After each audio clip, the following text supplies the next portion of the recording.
Hello friends, എല്ലാവർക്കും മറ്റൊരു പുതിയ വീഡിയോയിലേക്ക് സ്വാഗതം. മല്ലു ബിഗ് ബോസ് ഇതാ ബാക്ക് ഓൺ ട്രാക്കിലേക്ക് എത്തിയിരിക്കുകയാണ്. ബിഗ് ബോസ് വിശേഷങ്ങളുമായിട്ട്, ഏറ്റവും പുതിയ അപ്ഡേറ്റുകളുമായിട്ട്, നിങ്ങൾ അറിയാൻ ആഗ്രഹിക്കുന്ന വാർത്തകൾക്ക് ഉത്തരങ്ങളുമായിട്ട് ഇനിയുള്ള ദിവസങ്ങളിൽ എല്ലാ ദിവസവും മുടങ്ങാതെ നിങ്ങളുടെ മുന്നിലേക്ക് കൂടുതൽ കണ്ടന്റുകളും അപ്ഡേറ്റുകളുമായി എത്തുന്നതാണ്. അതുകൊണ്ട് തന്നെ ആദ്യമായിട്ടാണ് ഈ ചാനൽ കാണുന്നതെങ്കിൽ സബ്സ്ക്രൈബ് ചെയ്യുക. കൂടുതൽ വിശേഷങ്ങൾക്കും ചലച്ചിത്ര വാർത്തകൾക്കും ബിഗ് ബോസ് വാർത്തകൾക്കും ഒക്കെ ആയിട്ട് ഈ വീഡിയോ ലൈക്ക് ചെയ്യുകയും ചാനൽ ഫോളോ ചെയ്യുകയും മറക്കരുത്.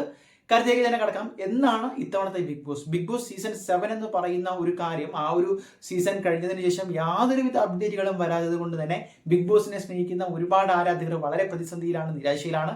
കാരണം കഴിഞ്ഞ വർഷങ്ങളൊക്കെ എടുക്കുമ്പോൾ 6 സീസണുകളുടെയും അപ്ഡേറ്റുകൾ ഡിസംബറിനകത്ത് തന്നെ ആദ്യത്തെ ഒരു പ്രൊമോ എങ്കിലും വന്നു. ഇപ്പോഴിതാ ഫെബ്രുവരി ആയിട്ട് പോലും ഇതിന്റെ അണിയറ പ്രവർത്തകരോ അല്ലെങ്കിൽ ഇതുമായി ബന്ധപ്പെട്ട യാതൊരു തര ഒഫീഷ്യൽ ആയിട്ടുള്ള അറിയിപ്പുകളോ പ്രോമോകളോ മറ്റ് വാർത്തകളോ വന്നിട്ടില്ല എന്നുള്ളത് ഇത്തവണ ബിഗ് ബോസ് സീസൺ 7 ഉണ്ടാകുമോ എന്ന് തന്നെ ഉള്ള ഒരു ചോദ്യത്തിലേക്ക് പ്രേക്ഷകരെ എത്തിച്ചിട്ടുണ്ട്. അതുകൊണ്ട് തന്നെയാണ് പല കമന്റുകളിലും അവർ വീണ്ടും വീണ്ടും ചോദിക്കുന്നത്, എങ്ങനെയാണ് കോമണർ ഉണ്ടാകുമോ, ഓഡീഷൻ എന്തായി, എന്നായിരിക്കും എന്നൊക്കെ ഒരുപാട് കാര്യങ്ങൾ. അപ്പോൾ മനസ്സിലാക്കുക, ഒരു കാര്യം ഏകദേശം കൺഫേംഡ് ആണ്. ലാലേട്ടൻ തന്നെയാണ് ഇത്തവണയും ഹോസ്റ്റ്. ലാലേട്ടൻ തന്നെയായിരിക്കും അവതാരകനായി നമ്മുടെ മുന്നിൽ എത്തുന്നത്. ഇനി മറ്റൊന്ന്, ഓഡീഷൻ വാർത്തകൾ, അതായത് ഓഡീഷനുകൾ അണിയറയിൽ പുരോഗമിക്കുന്നുണ്ട്. പക്ഷെ എന്തുകൊണ്ട് കോമണറെ പോലുള്ള ഒരു ഓഡീഷന്റെ ന്യൂസ് പുറത്തുവിടുന്നില്ല എന്നത് നമ്മൾ തീർച്ചയായിട്ടും നമ്മളെ വളരെ നിരാശയിലാക്കുന്ന മറ്റൊരു കാര്യം തന്നെയാണ്. പക്ഷേ ഒരു താരതമ്യേന നോക്കുമ്പോൾ അപ്രോക്സിമേറ്റ് ഡേറ്റ് ആയിട്ട് നമുക്ക് പറയാൻ സാധിക്കുന്നത് നിലവിൽ മറ്റൊന്നുമല്ല. സാധാരണ IPL സീസണിന്റെ ഒക്കെ, അതായത് ആ ഒരു സീസൺ തീരുന്നത് ഓഗസ്റ്റ്, ജൂൺ, ജൂലൈ, ഓഗസ്റ്റ്, ആ ഒരു തരത്തിലായിരിക്കും 3 മാസം 100 ദിവസം നീണ്ടു നിൽക്കുന്ന ഒരു യാത്ര തീരുന്നത്. അങ്ങനെ നോക്കുമ്പോൾ മാർച്ച് 27 വരെ, നമുക്കറിയാം മാർച്ച് 27-നാണ് ലൂസിഫറിന്റെ 2ാം ഭാഗം എമ്പുരാന്റെ റിലീസ്. അവർ ഇന്നലെ ഒഫീഷ്യലായിട്ട് അതിന്റെ പ്രൊമോഷൻ ആരംഭിച്ചു കഴിഞ്ഞിരിക്കുന്നു. 36 ക്യാരക്ടറിനെ മുന്നോട്ട് വെച്ചുകൊണ്ടുള്ള ഒരു വെറൈറ്റി പ്രൊമോഷൻ രീതിയാണ് അവർ സ്വീകരിച്ചിരിക്കുന്നത്. അപ്പോൾ ഈ ഒരു കാലയളവിൽ, അതായത് 27-ാം തീയതി ഒരു ഫിലിം ഇറങ്ങുന്നു, അതിനുശേഷം ബാക്കി കാര്യങ്ങൾ.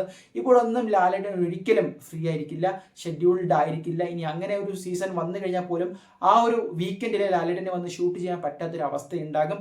അപ്പോൾ മാർച്ച് 27 വരെ നമുക്ക് എന്തായാലും ബിഗ് ബോസ് അപ്ഡേറ്റുകൾ പ്രതീക്ഷിക്കാമെങ്കിലും ഗ്രാൻഡ് ലോഞ്ച് ആയിട്ട് ഈ ഒരു ഡേറ്റിനുള്ളിൽ നമുക്ക് പ്രതീക്ഷിക്കാൻ പറ്റില്ല. പിന്നെ വരുന്നത് ഏപ്രിൽ 7-ആണ്. അതിനുശേഷം വരുന്ന ആദ്യത്തെ ഞായറാഴ്ച. ഒരു പക്ഷേ ഏപ്രിൽ 7 അതുമല്ല എങ്കിൽ ഏപ്രിൽ 14 വിഷു ആണ്. അപ്പോൾ ഈ ഒരു 2 ദിവസമാണ് നമ്മുടെ മുന്നിൽ ഇപ്പോൾ ഏറ്റവും കൂടുതൽ സാധ്യത കൽപ്പിക്കുന്നതായിട്ട്. ഒരു വിഷുവിനൊക്കെ സാധാരണ ലാലേട്ടൻ അതിനകത്ത് കയറി കൈനീട്ടം കൊടുക്കുന്നത് നമ്മൾ കണ്ടിട്ടുണ്ട് പല ബിഗ് ബോസ് സീസണുകളിലും. അപ്പോൾ ഒരു പക്ഷേ ഇത്തവണ ഏപ്രിൽ 7-ന് തുടങ്ങാനുള്ള ഒരു വലിയ സാധ്യതയുണ്ട്. അടുത്ത ആഴ്ച വിഷുവും ആഘോഷിക്കാം. അതല്ല എങ്കിൽ ഏപ്രിൽ 14-ന് വിഷു കൈനീട്ടമായിട്ട് ബിഗ് ബോസ് പ്രേക്ഷകർക്ക് മുന്നിലേക്ക് ബിഗ് ബോസ് സീസൺ 7 മലയാളം എത്തുന്നു എന്ന വാർത്ത തന്നെയാണ് എത്തിക്കാനുള്ളത്. മറ്റു കൂടുതൽ അപ്ഡേറ്റുകൾക്ക് വേണ്ടിയുള്ള കഠിന ശ്രമത്തിൽ തന്നെയാണ് ഞങ്ങളും. കാത്തിരിക്കുക, ഞങ്ങളോടൊപ്പം തുടരുക. തൽക്കാലം നിർത്തുന്നു.